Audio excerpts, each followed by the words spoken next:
I sometimes read public domain books here on Leaves of Glen.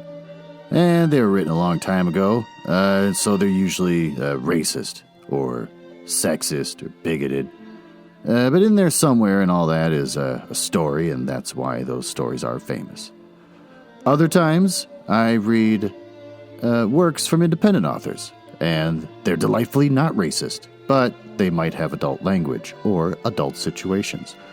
So that's your warning, but I'm sure you are grown up enough to handle it. Don't write to me complaining.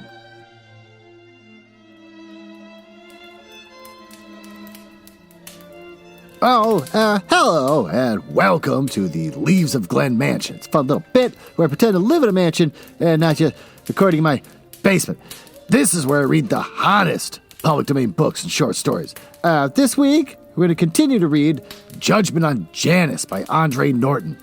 About the author? Sure, Andre Norton, born Alice Mary Norton, February 17th, 1912, and died March 17th, 2005, was an American writer of science fiction and fantasy, who also wrote books of historical and contemporary fiction. She wrote primarily under the pen name Andre Norton, but also under Andrew North and Alan Weston. She is the first woman to be Gandalf Grand Master of Fantasy, and to be introduced by the Science Fiction and Fantasy Hall of Fame. Fun facts? Well, I'm all out of fun facts for Andre Norton, because she doesn't have a whole lot out there about her, except that she got really involved in Dungeons & Dragons for a while. So I guess I'll just talk about other things in my life, which is fine, because I actually have things to talk about for once. For one, I have an orange cat, the newest of the cats, who's kind of a dick. He pisses on everything, and that's fine. No, it's not. It sucks. My house smells like cat piss, and it's embarrassing to bring people over to it. But it's a behavioral thing. That's what the vet says. It's a behavioral thing. So I guess I'm not supposed to judge it somehow. In the world of veterinary clinics, everything's adorable, except that I actually have to live here and live in the cat piss. So a couple weeks ago, caught a dead mouse walking around with it in his mouth. Girlfriend goes, "Oh my God, what the hell's wrong with you?" He looks up at her like, "Oh, you don't like it?" Turned around, tried to hide it. So I had to go find this dead mouse he hid at the corner in the back of the basement. And I had to open up the basement because we have 1 million cats in the house now, thanks to the girlfriend moving in. Burp. And so we had to actually put a cat door in the basement door so cats can come and go as they please. It's just ridiculous. So this cat's down here all the time, hunting for mice. And so he got one, and apparently he licked it clean. She says, "Oh, well, it's not so bad. It's just real wet because he licked it." That's disgusting as hell. Well, this morning, I woke up and I rubbed my eyes like a little baby does, and I saw my girlfriend walk in the room, and I said, "Oh, good morning, my love. What's news?"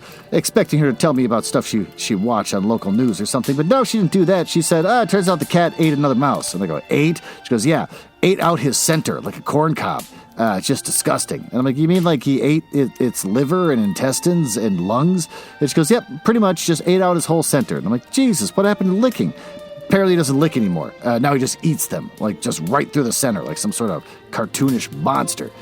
So that was disturbing. So he's been walking around all prideful. I refuse to touch him because he's covered in dead mouse. Other news, I'm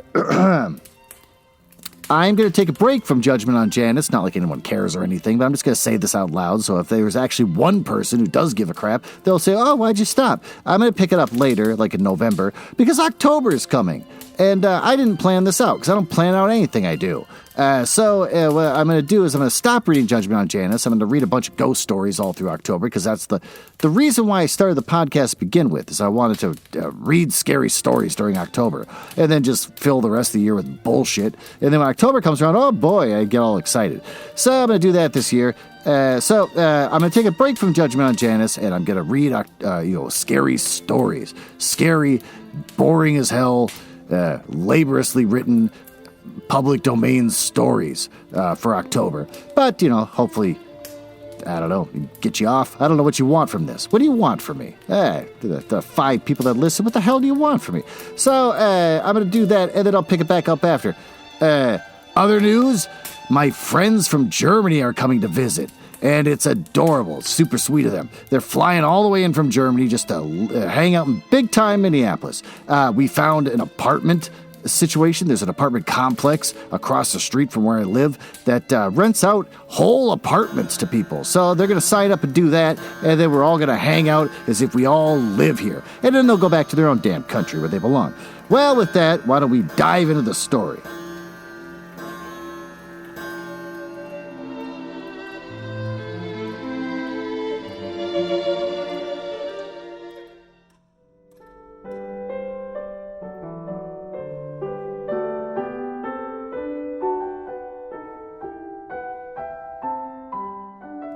Chapter 4, Sinner.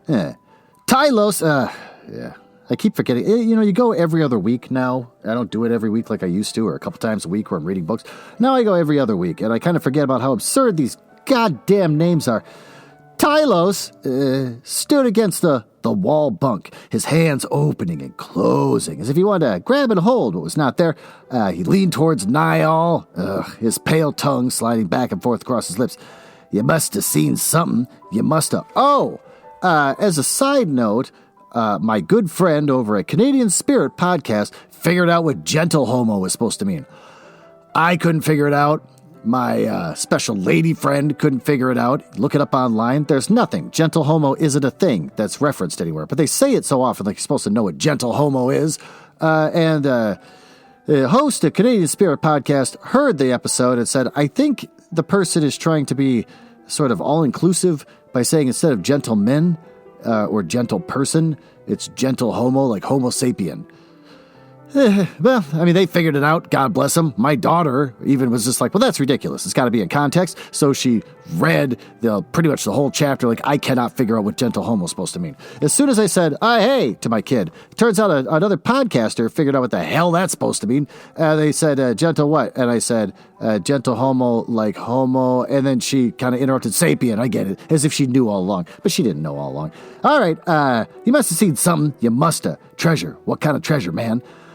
They all herded into the bunkhouse the dozen off-world laborers Cosberg had, and all 11 pairs of eyes were on Niall. Only Lasja, I forgot about Lasja, was missing, kept behind as a guide. Niall hedged. Lasja dug it out. The tree branch was caught. I was on the rope, drag, and he dug. Then he pushed me out there and then called Cosberg. I saw something shining in the dirt, that's all. Why call Cosberg? Tylos demanded of the company at large. Treasure, get that down to the port, and then any trader would take it off your hands for enough to buy you passage out. No, Hosanna, never a talkative man, and one of the older laborers shook his head. That's where you're off course, Tylos. No trader fitting in on Janus would deal with one of us. Oh, he'd lose port license if he tried. Not the master, maybe, Tylos conceded, but don't tell me the whole crew of every ship is going to turn a blind eye to a profitable little deal on the side. Listen, dirt grubber, I come from Core War. I know how much can be made out of a treasure. Alien things, they bring big prices, big enough to make the cut worthwhile all along the line from a crewman up to the final cellar at some fancy VIP place. Hosanna continued to shake his head. That's a matter of belief. And you know, or ought to know, that means a complete clampdown of any port. They've been 5 treasures found in the past 3 years that they've heard about in this district alone. Every one of them finished the same way. Destroyed under careful supervision. Why, Niall? I'm picking my nose. Why, hopefully you couldn't hear that on the microphone. Niall was the one to ask now. Don't they realize that these finds are important? To whom? Hosanna retorted. To the sky lovers. Their own creed, the way of life is all important. If news of such finds brings in strangers, archaeologists, treasure seekers, then they would open the door to what these people came to Janus to escape. Contact with other beliefs and customs. That's why they came to Janus, to get away from opposing beliefs. That mustn't happen. They think, as they see it, as the evil inherent in these objects, so they are destroyed. That ain't right. Tylos pounded a small fist against the side of his bunk. What is Tylos, an infant? He sounds adorable. Oh, Tylos, it's purely ain't right to smash up stuff like that. Go tell Cosberg that, one of the other men suggested. Me, as long as we have to stay out of the fields for the ceremony, I'm going to get some rest. Oh, he stretched out on his bunk, setting an example of the rest that they were quick to follow. Tylos, adorable little Tylos, went to the window, though he thought he might be able to see from there. Niall did not know. He himself lay flat and closed his eyes, but through his whole body there was a quiver of excitement so intense that he feared everyone in the room could sense it. Had he really done the impossible, kept for himself a fraction of that find? Had luck favored him that far? When he closed his eyes, you could see vividly again that the tube with its patterns, its color, and in the palm you could feel the sleekness of the substance. What was it? For what purpose had it been fashioned? Who had left it there, and why? A burial hoard loot. Hoard loot. Hoard-loot. A burial hoard loot. Hastily concealed. Here are questions he longed to ask those about him concerning the other finds. Dared he try, without revealing to the curious that he knew more about it than he admitted? If he was successful in keeping this find, then was Tylos right? Could a deal be made from some crewman? Only how? How could he account for the funds afterwards? Well, there would be time. Plenty of time to think about that later. It all depended on how he had hidden in the tube. Oh, whether the tree hollow would be safe. Green and gold, blue, even colors could not put names to. Shades melting into one another, whirling, forming this design and that. Niall longed to have it in his grasp again, just to hold it and watch it for longer. Then a few moments he had after freeing it from the ground. It was a beauty in itself. More than beauty, warmth. If he could take his two hands and bring it to Milani. Niall rolled over in a hard, narrow bunk, his face to the unpeeled bark on the log wall. Out! That was Cosberg's order as he banged open the door. The tone of that bellow brought instant obedience for its labors. Niall followed Hosanna to the open to discover that the entire population of the Garth was assembled in a yard. A baby or two cried protestingly. Well, I've never seen the word protestingly written before, and so that's why I stumbled across it. It's not that I suck at what I do, it's just that these are impossible words that shouldn't even exist. In a mother's arms, a small children stood sober-faced and wondering. Cosberg himself, cap in hand, was at the head of the family line of believers, facing a man wearing a long gray cloak over the usual dull apparel of the settlers. The stranger...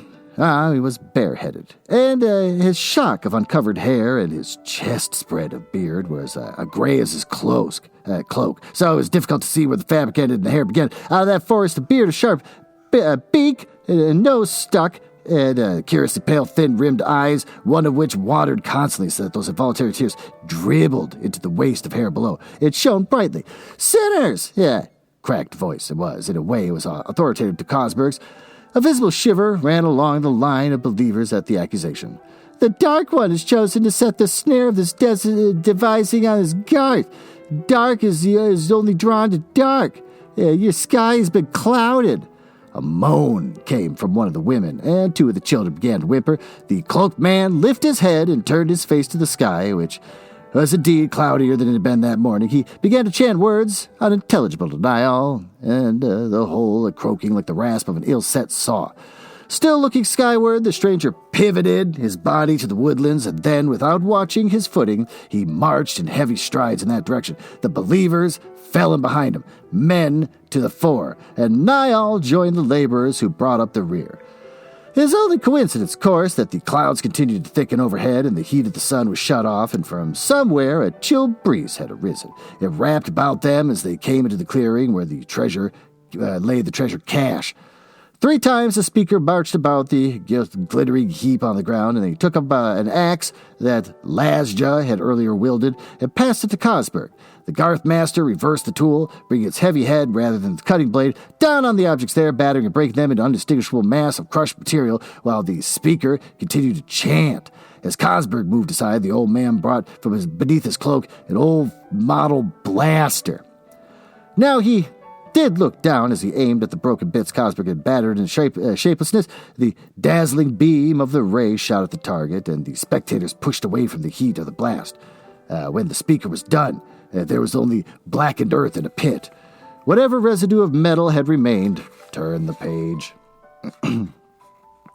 After that fiery attack had seeped into the ground itself, the speaker turned to Cosberg. "You will cleanse, you will atone, you will wait." The Garthmaster nodded his shaggy head. We'll cleanse, we'll atone, we'll wait. They reformed the procession and passed back across the fields to the homestead. Tylos was the first to ask of the old hands, what are they going to do now? One thing, Breinhold, another of the veteran laborers, told him. And we go to bed with flat bellies tonight, Lasja, he asked. Why didn't you just let that mess rot there? Why did you get the old man started on all this cleansing business? Yes, there was a sullen chorus from his fellows. Now we're going to have to fast while they try to appease the sky. Laz just shrugged. Now you know the rule. Better go hungry a couple of days than to have a full lessoning. He's right, Hosanna pointed out. It's just that our bad luck found it here. It's been about 2 years since Cosberg himself stumbled on that other one. Niall looked up. There was another found here then. Yes, Cosberg was out hunting with his daughter, and she was the strange one who used to go running off in the woods whenever she got free of the house. They said she wasn't right in the head. Hosanna's quiet face was shadowed by an expression Niall couldn't read. Me? Yeah, I'd say it was a reversion to what these people might have been before they became believers. They used to have queer old tales in my world. A legend that there was an earlier race who had fled into the hills, gone into hiding when invaders took over their land, and now when the survivors of that earlier peoples could visit the house in which there's a newborn child and steal it away, leaving one of their own kind in its place. Why? Niall asked. There was an odd feeling in him, another surge of that queer excitement that had tensed his body when he thought of the hidden tube. Who knows? Perhaps the blood was wearing thin and they had to have some new breed to mate with, their own dying line. Anyway, the changeling, that was the name given to the child who was left, was an alien and usually died young. Ailey, A-I-L-L-I-E, Ailey. All right, was like that. Unlike the rest of Cosberg's, get enough so that in her ways to be of a different race. Yeah, she sure was different, last year agreed. Didn't have to have no luck neither. What happened to her? Niall wanted to know. Well, I told you about her. She took the green sick, and they put her out in the forest like they always do. Only they didn't need make such a big to-do about her being a sinner. She never did no one any harm and only wanted to go her own way.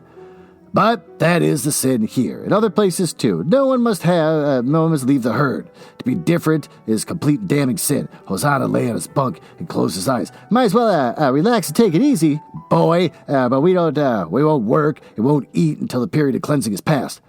How long?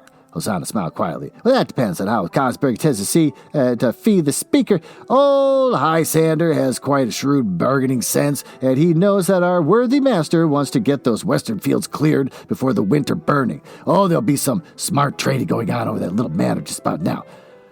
Well, they had not found the tube. Niall hugged that thought to him as they laid through the hours of the early evening, and he had not seen it in that pile of objects destroyed. How soon dared he return to take it out of that hiding? Good sense dictated a long wait for that, And yet his hands itched and twitched, and he had a hunger for it sharp as the hunger of body. Far back in his mind, a small wonder stirred at his preoccupation. Turned the page with that alien artifact. Why did it pull him so? Did it represent his chance of freedom, always providing he was able to get it to port and make a deal with it? Or was it for itself that he wanted it so? And his wonder had hinged with a cat leap of fear. Somehow Niall fought down the strong pull. Oh, he was physically tired, yet his mind was not lulled into any drowsiness. Instead, he thought intently of small things, the leaves of trees, the depths of the forest past the scars of the clearing, the aromatic smells, and the way the wind lifted and rippled branch and bush. Oh, he must have been asleep, for when his eyes opened once again, it was dark. Niall stared at that dark overhead, the top bunk, and he could hear the creak of wood, a sigh, a mumble, where one of his roommates stirred unhappily. He was here in Cosberg's garth on a holding ripped out of Janus's force, covered by husband's will, hands, and stubborn determination. Where had he been, Someplace else? Someplace. Right, startled, Niall turned that impression over in his mind, tried to understand the meaning through emotion. He had been elsewhere. That place had been right. He was here now, and it was wrong. Wrong as a piece of machinery someone was trying to fit into the place where it did not belong. To do a job it could not manage. Oh, it was hot. He was shut in, boxed, trapped. Niall moved softly, with slight pauses to listen as an animal deep in the territory of natural enemy might move. He wanted out. into the dark cool of the open, and across the fields to his tree, to what lay hidden there. Oh, his hands were shaking so much that he pressed them tight against his chest, and under his heart beat wildly. Out free, in the night! His caution held until he was past the door of the bunkhouse, and then with a wild exultation swept through him compulsively, he ran, seeming to skim across the rough surface of the field as if he were being drawn along by a tie uniting him with the waiting tree hollow. Dark there, but not the same kind of dark that had held back in the bunkhouse. Again, the small part of his brain, which could still wander, it was still absorbed by the desire that heated the rest of him. Nor that he could see in this dark, only that the hearts of the deepest shadows were veiled to him. I don't know what it is about this book. Reading it is painful to me. It's not bad. I mean, it's written well. It's just, I think there's no commas in its whole paragraphs before you hit a period. So I'm just exhausted reading this thing. Plus, it can be wrapped up. You can make this a lot shorter. This is very wordy. It's a little over the top. And as he pushed into the roughly cleared land, I mean, this is something that maybe it's great to read when you're not reading out loud. And as he pushed into the roughly cleared land where he had been working, the wind wrapped around him softly, welcomingly. The leaves were not just set rustling against his fingers. No, they sang. Sang! Exclamation point. And Niall wanted to sing too. Only the last dying spark of caution choked him mutely in his throat. Stench of birding. 4 dots, real spaced out. He skirted the spot where the speaker had used the blaster, not realizing his lips were set to a snarl and his eyes blazed, that he tasted anger, and anger out of all proportion to what had happened here only a few hours ago. Then he was through the veil of bushes, reaching up, his fingers on bark, smooth, welcoming bark. Why welcoming? Asked the now almost quiescent questioner in him. This is what I'm talking about. The questioner that vanished as his fingers passed from the bark to the tube. Niall held that out and gave a cry of pure delight. Oh, color, swimming color, shades combining, dancing color from elsewhere, from the place where he was meant to be. A key, 4 dots. For the gate, he must have found his own. Well, so that's it, boy. You did it, just like I kind of thought you were going to do all along. Niall spun around in a half crouch, the tube cupped in his tight hand against him. Tylo's standing there grinning, held out on him. Renfro, that was the right smart trick. Gotta pay off, too. Pay off for both of us. No, Niall was only partly out of the spell that he had held him since awakening in his bunkhouse. The only decision he was certain of was that Tylos had no part and would not have any part of it, of the thing that he held. No, you ain't gonna push me out of orbit, Renfro. Turn the page. All I gotta do is yell out nice and clear, and you won't have no treasure left. You saw what they did to the rest of that today, didn't you? If I don't have it, then you don't either. A portion of reasoning returned to Niall. True enough. Only I ain't gonna let you walk off with it, neither. The boys back there, they said how it's gonna be a second chance of this stuff we're finding around here. Could be 3, you know. And Sim, Tylos, he's never been pushed out of no deal yet. Not never by any dipple creeper, he ain't. Give us a look. The bowl of that tree was hard at Niall's back. No, Tylos's voice still had the pitch of his ordinary conversation, but his hand moved. The light of the blue-green Jasuan moon picked up the sheen of the knife and the blade and point up and out. These here Garthmen, they don't hold up with no bloodletting, not out in the open, so the boys say.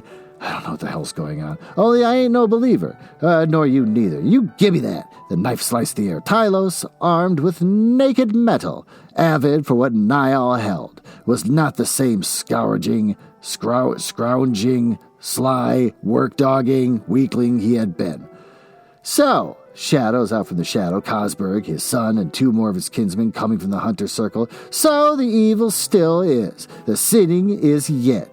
Well.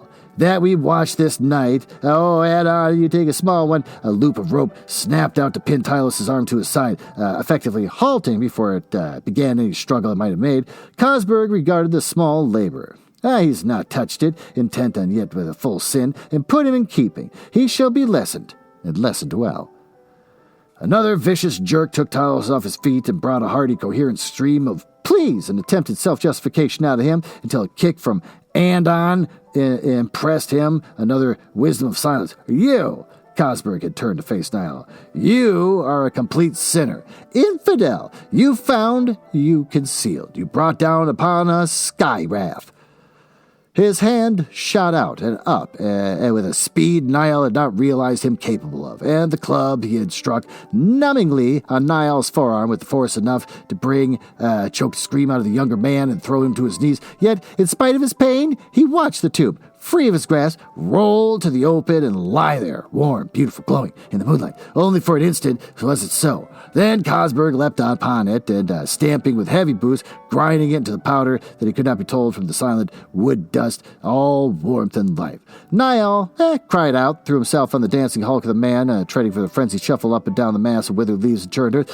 He did not see that the blow had laid upon him, limp and helpless, a moment later. Dark again, Pain in his head, dark, musty dark, and the taste of which was a sickness unto his throat. Dark, why should a fire be dark? And surely he lay in the heart of the fire from which he could not escape. The fire, get a load of this, the fire was in him, and outside him filled the world. There was a long time before we awoke to the dark and the fire and the moan of water, to roll across the earth floor, tearing at his already tattered clothing, and then to lapse once more to that other place, which he could never remember, but was always so much more important than the dark and the fire. Light struck in. It seared his eyes and made him cower and hold his hands before his face, and he shrank away from the light, which mixed with him pain in his head and the fire that consumed him. But the light filled the world. There was no place to hide or shelter from it. Look at him! Revulsion, fear, these emotions reached him even in that place where he crouched trembling. Oh, thank God this is almost done. Green sick! Oh, get him out of here. Yes, the green sick! Then the harsh croak of another voice. The sinner is condemned by the sky. Let him be dealt with after the custom Garthmaster. Ropes coming at him, all around him, fastening to drag him out into the light, which was torture to his eyes. He was prodded, pulled, hustled along, sometimes wavering on his feet, sometimes falling to be dragged across the earth. This is a nightmare. He could not understand, only endure, as might an animal on its way to the slaughter pen, hoping that it would not last long, that he could return once more to the dark. Oh, thank God that chapter's done. Why does it feel like these things are 5 hours long? It's only 20-some minutes. God damn it. Well, with that, I think I'm going to retire upstairs to the master bedroom to spread my nubile form across those silken sheets. It's a heart-shaped bed, and it's a water bed, too, which is pretty damn cool. So I'm going to go up there, and I'm going to leave you down here to listen to a commercial. A commercial from McDonald's from the 70s. A commercial where the son, sure, he wants to borrow the dad's car. It's normal for a teenager to want to borrow the parents' car because teenagers normally can't afford their own car until they actually get a job. And so the teenager says, "Hey, Dad, can I borrow your car? And I'll take you to McDonald's. We can spend some time together." I don't know my dad that well. Sure, wouldn't it be nice if we could bond over something? What do we got in common? The car. Can we bond over the car? I'll drive you to work, and I'll take you to McDonald's first. Get a little McDonald's breakfast, and warm your little belly, and then go to the corporate office where you can be just as heartless and as cruel to them as you are to me on an everyday basis. And the dad keeps saying no. The kid keeps talking him into it, and the dad goes, that is a good idea. Maybe I will go to McDonald's for breakfast. And the kid goes, okay, I'll take you. The dad says, oh no, you're not getting the car. Yeah. Pile of shit, you're not getting anything. And that's the end of the commercial. It's a commercial about a cruel father who still likes to eat shit food, and they made a commercial out of it. So why don't you listen to that while I get myself settled upstairs.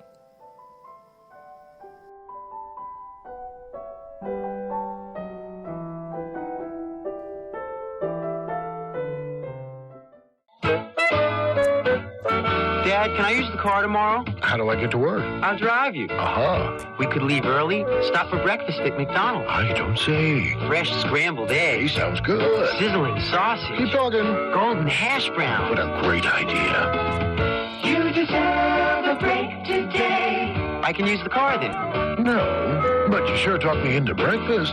At McDonald's. You're joking about the car, right? No. Dad?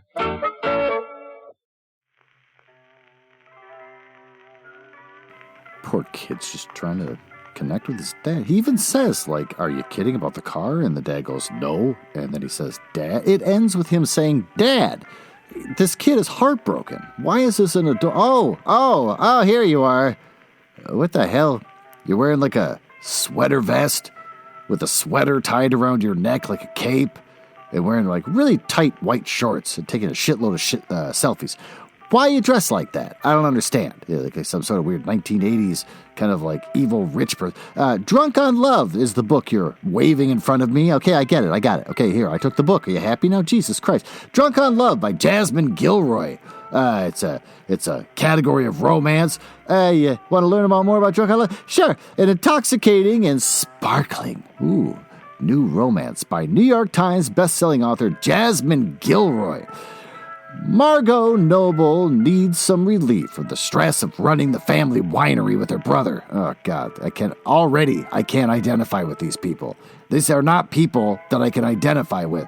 Enter Luke. Yeah, he's sexy, charming, and the best of all, in the too small world of Napa, they live in Napa. For Christ's sake, I can't identify with these people. A stranger. The chemistry between them is undeniable, and Margot is delighted that she lucked into the perfect one-night stand that she'll never have to see again. Oh, that's lucky. That is, until the winery's newest hire, Luke, walks in the next morning. Margot is determined to keep things purely professional. Good luck. That's me. I'm saying that. That's not in the word. But when every interaction reminds her of the attraction still bubbling between them, it proves to be much more challenging than she expects. Luke Williams had it all. But then he quits his high-salary tech job in Silicon Valley. More people you can't identify with. Can you just have one guy that has a normal job?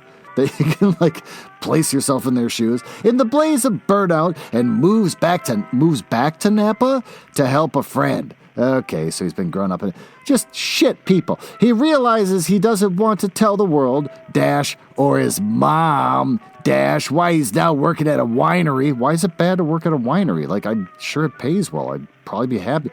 I guess I'm poor. His mom loves bragging about her successful son. How can he admit that the job she's so proud of broke him? Luke has no idea what's next for him, but one thing is certain, he wants more from the incredibly smart and sexy woman he hooked up with. Even after he learns she's his new boss. But even if they can find a way to be together, that wouldn't be an ethical nightmare. Would such a successful woman really want a tech world dropout? Jesus Christ, screw you people. Set against the lush backdrop of Napa Valley, a place I can't identify with, nothing goes to your head as fast as a taste of love. Even if it means changing all your plans. That's Drunk on Love by Jasmine Gilroy. It's September 20th. It's later than that, so we missed that one. Missed that train. For $27 in hardcover, you can get on Amazon, Barnes & Noble, Books A Million, Bookshop.org, Hugs and Books, IndieBound, Powers Talking. Why am I... Well, that's a horseshit story that did nothing for me. If anything, I'm flaccid. And I get you're dressed as a rich person. That's why you're taking all the selfies. Well, with that, why don't we dive back into the story?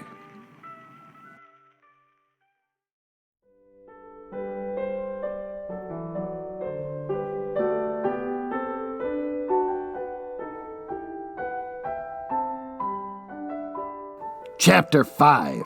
Changeling. Water running over walks.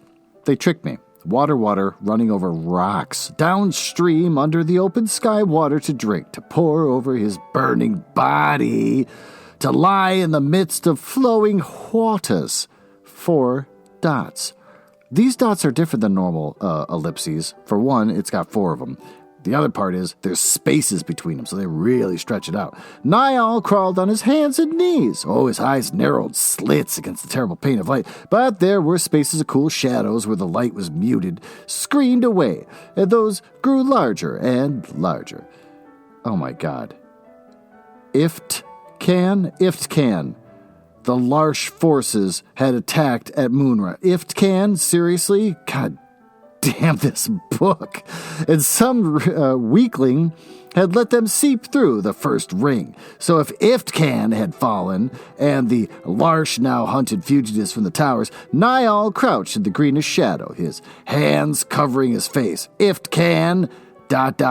just 3 dots this time, spaced out. Larsh, 4 dots. Dreams? ? Reality? ? Water.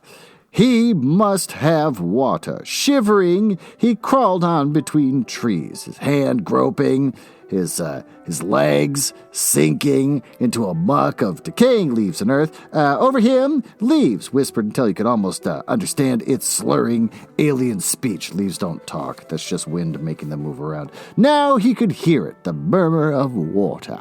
And it grew to a roaring in his ears. Oh, he half fell, half rolled down a slope, down the slide in the pool into which water was fed to a miniature falls, which could have spanned with his two hands. A gasping rush plunged him into that water, where he laved with a V, hands, head, and the whole upper part of his feverish body. Oh, he gulped from his cupped palms, felt the liquid run down his parched throat, and wash about him until at last he squirmed back to lie limply staring up into the lace of leaf and branch overhead, a round circle of open sky far above. Also, we know as modern peoples that you can't just go somewhere and just drink the water because there's bacteria and stuff in it. But here, apparently it doesn't matter. All water is pure. Niall ran his hands across his face up over his head. There was, like, we can't even, when I went to Italy, you can't even drink the water there. You got to get bottled water. And then they ask you, would you like sparkling or still, which makes non-sparkling water sound like it's corpse water. Niall ran his hands across his face up over his head, and there was a mat of stuff left between his fingers when he brought them unsteadily down to eye level again. Hair! Loose, wet hair! ! It took him a long time a moment to realize what he held, to raise his hands again for a more detailed examination of his head. Well, that's probably what you get for drinking the water. The soaking at the pool had driven some of the bewilderment from his mind, and he was Niall Renfro, off-worlder laborer on Janus, and he had been sick. ... was sick. Now he sat up abruptly. Oh, a cold shiver shaking him. Those searching fingers had encountered only bare skin, save one for a small patch of hair, which had fallen from his scalp at the first touch. What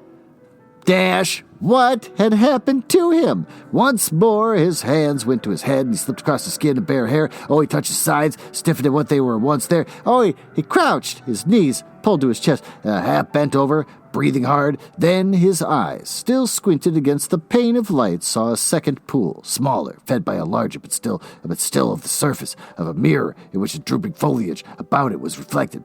Oh, he crawled to that, leaning over so that his head and his shoulders would be reflected there. No! ! That denial was torn of him, the word half and a moan. Niall drove his fist at the surface of the pool to break the lying water, to blot out the thing.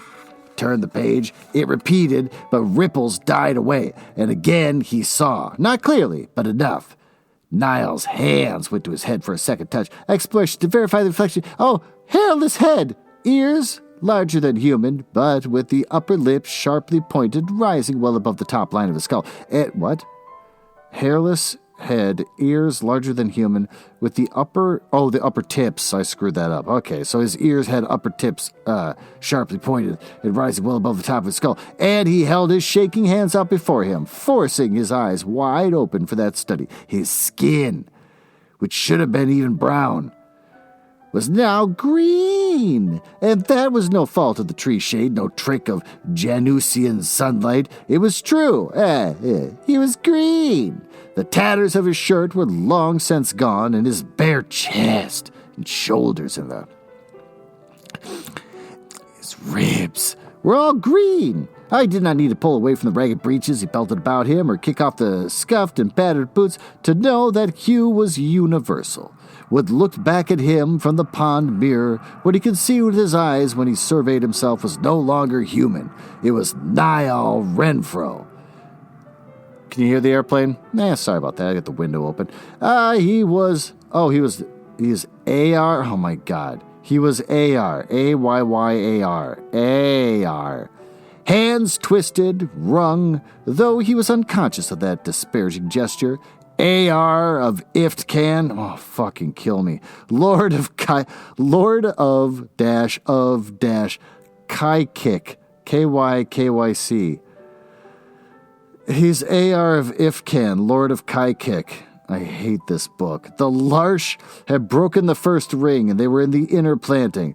This was time of gray leaf, and there was to be no other seeding. Niall swayed back and forth, and he made no sound. But in him was a wailing that he could not voice, an ending, the time foretold that had come upon them. Burp, the ending, for the barbarian Larch had not the secret. They could destroy, but they could not reseed. When Ifkan fell, so did the older race die, and light of life and knowledge go out in the world. But it was Niall Renfro! Ifkan of Kayar, Kiki, the Larch. He shook his head, inched away from the mirror pool, tried to push out of his mind what he had seen there, and he had a fever. He was simply delirious. That's what it was. His eyes hurt in the light. Didn't they? But they were playing tricks on him. And that was it. It had to be. Honestly, with the Kiki and the Ifkan of Kayar and all this stuff, I would just stop reading this book and say, I'm sorry I'm giving up on another book. This is too annoying. But the reason why I'm still reading this is because it wasn't written by a pedophile that ruined 3 children's lives. So I'm going to keep plowing through this, because as far as I can tell, this author is not a shit person. So I'm going to keep going. I've only given up on one book, and that was David Copperfield. And not because it was bad, it was good. It was just really, really long. And I realized I'm going to keep reading this for like 5 months. But so this one, oh God, this is painful. Only now he no longer felt the burning heat consuming him, and he was hungry. Oh, very hungry. Slowly, Niall got to his feet, and he found that he could stand erect and walk. He stumbled along, scrambling up the small embankment down which he splashed the miniature falls. There was a bush there, hung with puff pods, as big as his little finger. Well, that's not very big. Mechanically, he gathered them and popped them open with a snap, and eagerly stuffed the seeds that contained into his mouth. Oh, he had dealt with a full dozen of them before he had began to wonder how he had known that they were edible. Also, when he opened them, why did he think he had done this many times before? Because he's changed into Kiki? No, he changed into Ifkan or IR. I don't know what he changed into. But of course he had. They were fussing. The hunter's friends. Always be counted upon at this time of year, and he had feasted on them many times before. Niall paused, hurled that last pod from him as if its touch burned him, and he did not know about such things. He could not. He collapsed on the ground again, quivering, his arms folded across his bent knees, and his head forwarded on them, and his body balled as if he wanted to pull back into nothingness, or forgetfulness. Maybe if he slept once more, he would wake, truly wake. He slipped into the state he longed for, but when he lifted his head again, he was alert. His nostrils expanded, savoring identifying scents, and his ears picked up and naming the sources of sounds. The hurtful sunlight was gone. The mist of twilight was balm to his eyes, and the soft shadows were no bar of seeing. Seeing! Exclamation point. Niall could make out every rib of leaf, the network of veins across the surfaces. Oh, he was seeing as if he had never experienced before. Niall moved alertly, coming to his feet with a lithe readiness in what was almost one supple movement of his muscles. That's nice. A boar fund? A boar fund with cubs. Okay, was feeding downstream. He did not need to see through the masking brush. His nose told him. His ears picked up the crunch of... Awkwardly turned the page. Double-toothed jaws moving greedily, and aloft, there was a preekfen. A preekfen. Lying flat, belly to the limb, watching him curiously. Borfund? Peekfren? He repeated the names wonderingly in a low whisper, and his mind answered with mental pictures of living things that he was sure he had never seen. Oh, the panic caught him, hard and heavy, as he might the ray of a blaster. Blaster, that was another part of him. Question. Blaster? Question mark. His hands flew to his head, clamping hard over those monstrous ears. Borfund, blaster, his memories alien to each other, warring in his mind. He was Niall Renfro. Or Niall Renfro, whatever, I don't give a shit. And his son of a free trader, born in space. Maliani, the coolest name ever, the Dipple, Janus. Sail to Cosberg, the Garth. There was sanity. He must get away from here, back to where there were men. ... Men. Niall broke away from the stream side and began to trot, waving his way through the trunks of the trees and the trees that grew larger and larger as he moved away from the open glade of the stream. Oh, he went without path guidance, but with purpose. Somewhere there was an end to the trees, and it was open, and open were the men of his own kind, and there was a fever dream, but he must prove it so. Yet as he went, nose, ears, eyes reported to his brain, and his brain produced answers to scent, hearing, sight, that were not a part of Niall Renfro at all. Oh, his headlong flight slackened as this is all from touching treasures, wood treasures. This is all happening.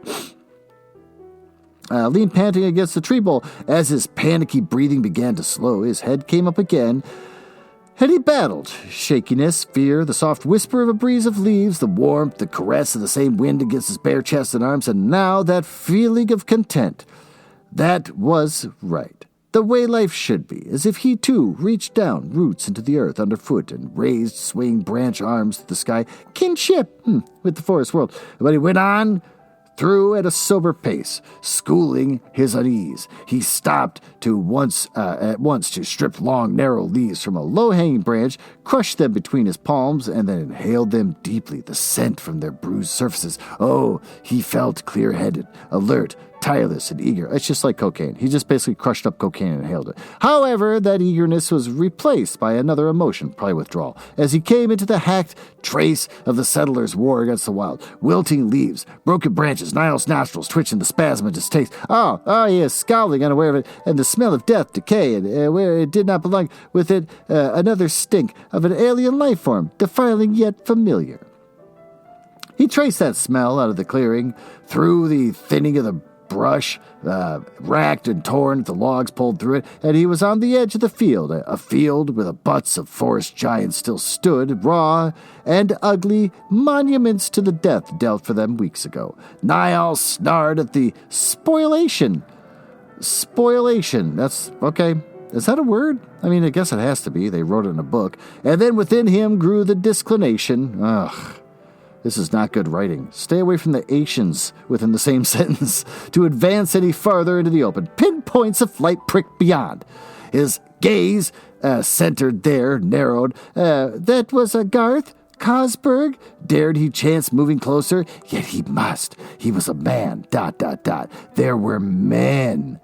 There's a lot of talk of men going on here. If he could see them, speak with them, he would know that his eyes had deceived him back at the pool, that he was not that thing. Though that need drove him forward, Niall did not go openly, nor did he realize that the action he took seemingly by instinct would be totally foreign to Niall Renfro. His noiseless step with a foot planted with infinite care, his crouching run from one bit of cover to the next, was that of a scout deep on a spying trip within the holdings of the enemy. Always that stink was heavy in his nostrils, clogging up the air to sicken him, growing heavier and closer as he drew to the farmstead. He was still a field away when the clamor broke out. The hounds! Oh, their baying was a war cry. Somehow he knew as well as if they turned the page. Oh, God, how many pages do we have left? 2, 3. Okay, Jesus Christ. Had human speech and shouted that he was a quarry. He had been right in that long ago guess.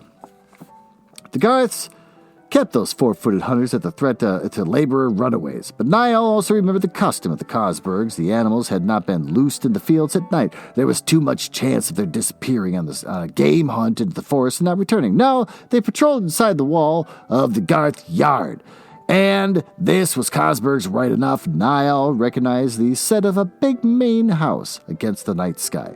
There was a place where an active man could climb the outer wall, look in at the top floor window of that building, avoiding a descent into the yard. Oh, why he had this pressed need to go do just that. But do it he must. Though he flinched as the hounds bayed, he ran in a zigzag, really really, serpentine position, from shadow to shadow until his hands were on the stake of the wall near the house. He leaped again, not aware that his effort was far more powerful than any Niall Renfrew could have made. Hold on.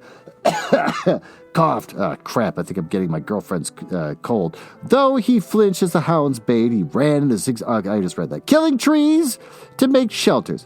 Why did these people not know that trees live, and yet welcome indwellers?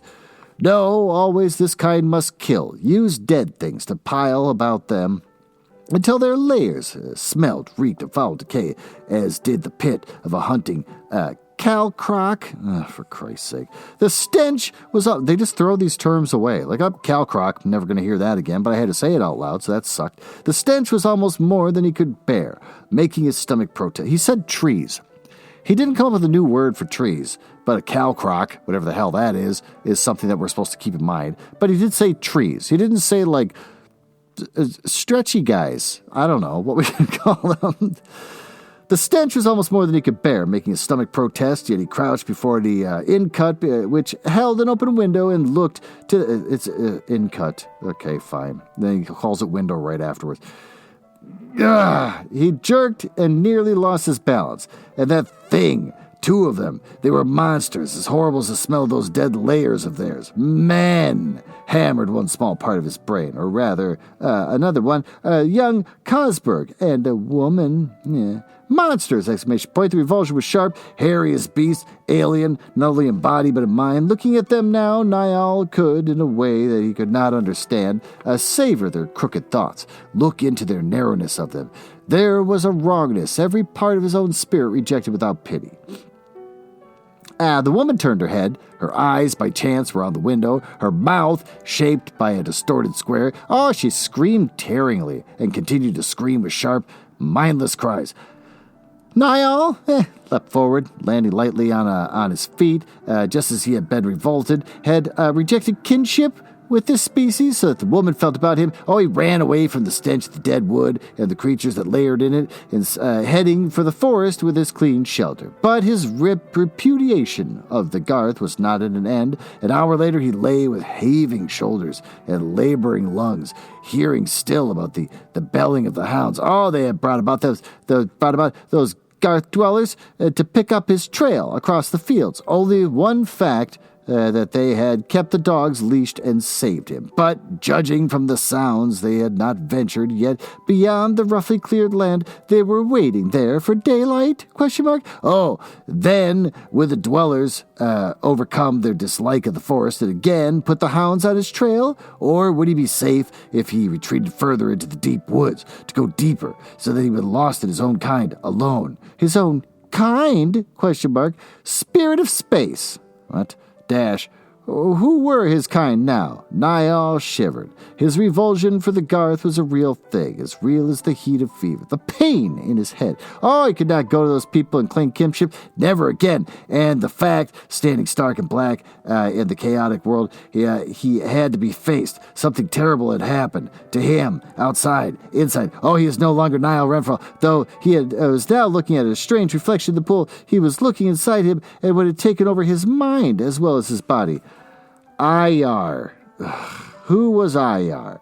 And if he were not Niall Renfrew, then he was Ayar. And he had to know what was Ayar, from who the forest had truly there was home, to whom there came a strange memories and ragged tatters. He must find Ayar. To do that, where did one search for such a weird trail? Physically, in the aisles of the forest. Mentally, where? Because Niall did not know. He got to his feet and he started in the only direction, which was sure back to the pool, where he had first seen the mirrored face of someone who was no longer Niall Renfrew.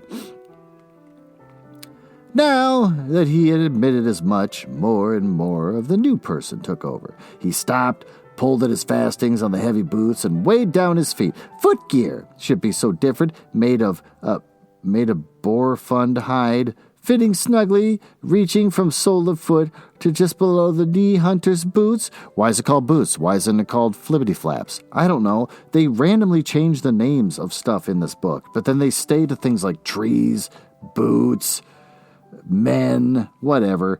though which one could feel any inequality of footing, not these clumsy coverings that lock the foot in prison, away from the good earth. Oh, he pulled in irritation at its breeches. These two formless course were wrong. Green-gray, silky stucks, with an X, which caressed the body's spider, thread, round and woven, packed in stas buds, the whole pressed firm to dry and age, and the whole proper clothing for the wood. If can, but the larch were there. It's becoming gobbledygook at this point. Niall stumbled against a tree, stood rubbing his head, never a clear memory, just bits and patches, tiny, fearsome scenes of men like himself, a desperate, driven handful, fighting amongst trees in which they dwelt, going down one by one before a rabble horde of wild men, scattered, broken. Somehow he knew that he had been at the end of his kind. His kind?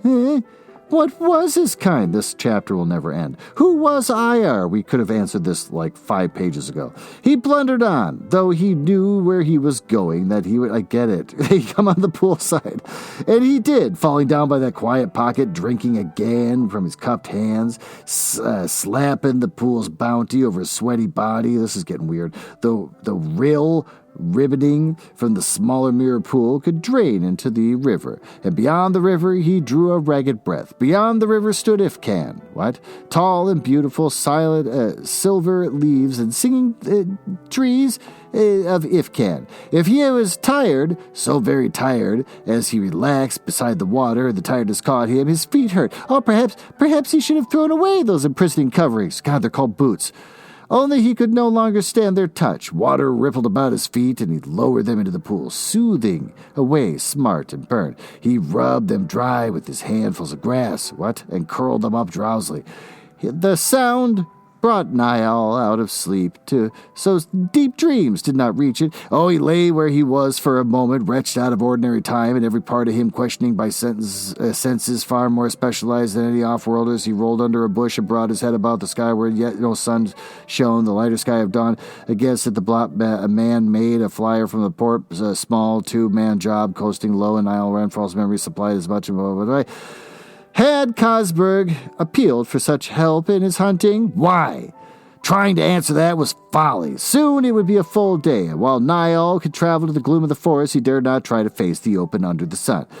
Best move now, the river with across it, if can, and where was the wild ones there? No, there was a dimness, a feeling that had happened, and Ifcan was long past. But that place drew IR, and his pull from Niall Redfall made a discomforting answer.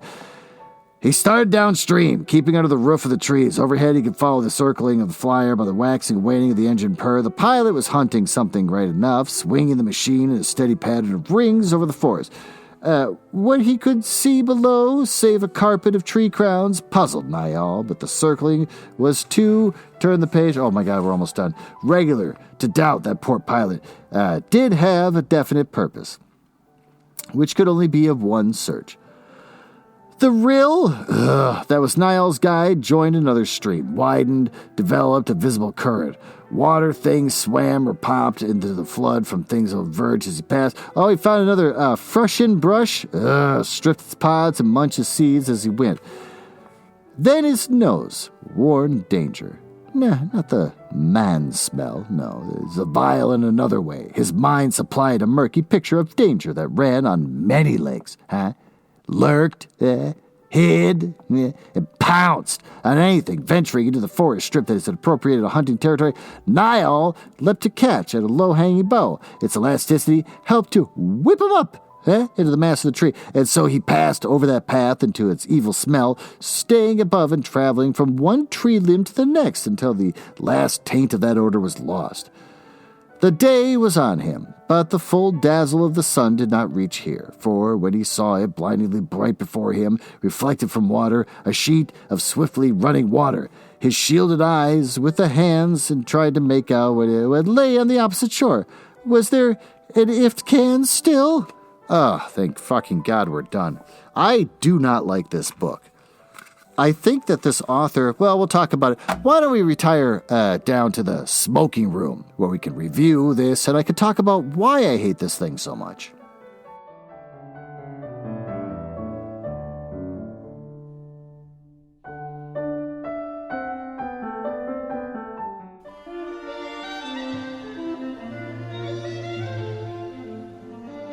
I think, like, you're still wearing a sweater vest with a sweater tied around your neck, like a little cape. I mean, how stereotypical do you be? You're still wearing the outfit. I get it. You're taking more selfies. Ah, damn it. Well, I remember when I was a kid in the 80s, that people just loved Lord of the Rings. It was almost considered underground or something. Man, they loved it. And so I was trying to get myself to love it because all my nerd friends, they love Dungeons & Dragons, and they love Lord of the Rings. And also, I remember like a bunch of choose-your-own-adventure books came out that were Lord of the Rings themed, and everyone, oh God, they loved it. So I'm like, fine, I'll read The Hobbit. The Hobbit's okay, wasn't bad or anything. I guess my favorite part was Gollum, because he was weird, and he lived in the cave. but the rest of it was, pretty boring. A lot of people walking in the woods. Later, as an adult, when the Lord of the Rings movies came out, I decided, okay, I guess I'll read the rest of the books, right? Because people love this. It's supposed to be good. So I read the rest of the books, and they're boring. It was highly detailed, all about language, because the guy was a language nerd, so he wanted to make up his own elven languages and stuff. Everything had a name for everything. But he could pull it off, I guess, in a way. I mean, it was boring. It'd be a whole chapter of them walking through the woods and, like, the kind of flowers they saw and what the ground was like for a whole chapter where barely anyone spoke. But when it came to naming things weird, he was able to pull it off. Token or Tolkien? I don't know. I've heard dorks say it all sorts of different ways. But there's that cold again. This person has decided to just name stuff haphazardly. I love that she starts referring to his boots as being foot prisons, but still talks about branches on trees and swinging from branches on trees because of the smell of something chasing after it. Be consistent. If you're going to basically rename stuff we already know what they are, then rename everything. Basically, this book should be made up of gobbledygook that no one can understand because you're just going to rename everything. Or don't rename a goddamn thing except for people's names. So, that's the recap. What's good? I don't know. That they have a hobby? The author had a hobby. And the author got to be a big deal. Oh, there we go. The author got to be a big deal with Dungeons & Dragons, asking her to write stuff for their stuff. That's good, right? Because you don't have to write a novel. You just got to write something more dumbed down and make sure you got room for people to roll for things. So what sucks? Oh, the book sucks. The book sucks so much. I don't like anything about it so far. I don't like the renaming of stuff. I don't like that we have a character that we know nothing about to care about them. All we know is that they have like a dying mother or something back on, what's it called? The Dripple? I forget. I don't even care anymore. And now he's put himself into slavery as a way of paying off debt or something. I don't know. But then even then, he doesn't want to pay off debt so that the person back at home, his dying mother or aunt or whoever the hell she is, to benefit from him. You would imagine if you're going to go into this slavery to raise money for your dying aunt or whoever the hell it is, you would think that you're going to stay in slavery so that she keeps getting the money. But instead, you found some trinket in the woods, which is suspicious. Why is there no people in the woods, but then also there's like jewelry everywhere? Don't touch it. I would be like, that's weird. Don't touch it. And so he gets that. And he's like, well, I want to get out of here. I want to spend this and get out of slavery. Then what happens to your dying mom or aunt? I don't know. Apparently no one's supposed to care. Also, let's just rename everything haphazardly. I'm going to give you a new name in some weird city. I forget what it's called. Tyrell. I don't remember anymore. Where you're supposed to go to now. So that's why do we care about this person? We don't. Now he's got a new goal. He's got to go to some weird magical alien city because he's an alien now. Do I care? No, because I don't know what's going on. I don't give a shit. What do we learn? Well, it's nice to have a hobby. So this author had a hobby, and that hobby was able to get this author paid. So good for them. I'm glad that they were able to do that at a time when, you could write any book you want and someone might actually publish it and you might actually get known. I think with the internet, it's pretty hard to do that. People think, oh, well, then why don't you just make a blog and post your stories up on the blog or something like that? And then people, over time, they'll discover you. Well, that's not really the case, because I know a shitload of podcasters that are out there putting out episodes all the time, and a lot of people don't listen. Me being one of them. So you can't just do your hobby and then all of a sudden you get well known for it. God bless her for doing this back in the 70s, and people would see her at some sort of sci-fi con and be like, oh, did you write that story, the Janus? And she'd say, yes, I am. And she's like, hi. And then she'd go back to her hotel room and be like, oh, one person actually knew who I was. And then she'd drink the wine from the tiny fridge and then probably just masturbate. I don't know what you do back in the 70s when you're an independent author. So with that, I guess thanks for listening. I'm dropping this book for a month because I'm going to get into my scary stories. Boy, I can't wait. So then will I pick it up again after that? Maybe not. I don't know. I really don't like this book a lot. It's painful to read. Plus, I hate that it'll say like, oh, this chapter's only 5 pages, but the print is so small, it might as well be 20. So I'm hating everything about this book. With that, thanks for listening, and I will talk to you in a week.